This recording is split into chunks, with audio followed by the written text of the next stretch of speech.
यो जफरुल्ला क्याम्प हो हपुकको। आज यहाँबाट मेरो ट्रान्सपोर्ट हुँदैछ। यहाँ चाहिँ नेट पनि एउटा राम्रो चल्दैन यस्तो ठाउँ। यो क्याम्पको एम्बुलेन्स हो। यो यतापट्टि मस्जिद, यो सल्लाह पर्ने ठाउँ। यस्तो ठाउँ छ। यहाँ चाहिँ पुरा हरियाली छ। आजको लास्ट दिन हो मेरो यहाँनिर। यहाँबाट ट्रान्सपोर्ट हुँदैछु म चाहिँ आज। यहाँको स्थिति चाहिँ यस्तो छ, खजुर फलेर एउटै रुखमा यस्तो साह्रो फल्छ। यहाँ चाहिँ यस्तो छ,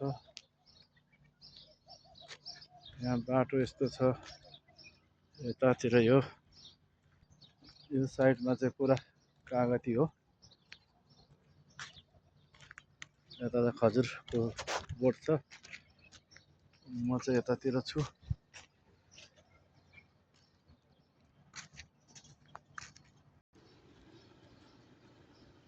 यो चाहिँ क्याम्प हो। यतातिर यो लास्ट क्याम्प 2-3 हजारजना मान्छे बस्ने क्याम्प छ। अनि यतातिर चाहिँ पुरा कागती खेती छ। कागती एकदम राम्रो फलेछ यो ठाउँमा। यस्तो छ, साउदीमा केही हुँदैन भन्छ मान्छेले। कागती यस्तो राम्रो छ। ल हेर्नु, कागती, सुन्तला चाहिँ देखेको छैन। कागती, जुनार अनि सबै फले हुन्छ यहाँनिर।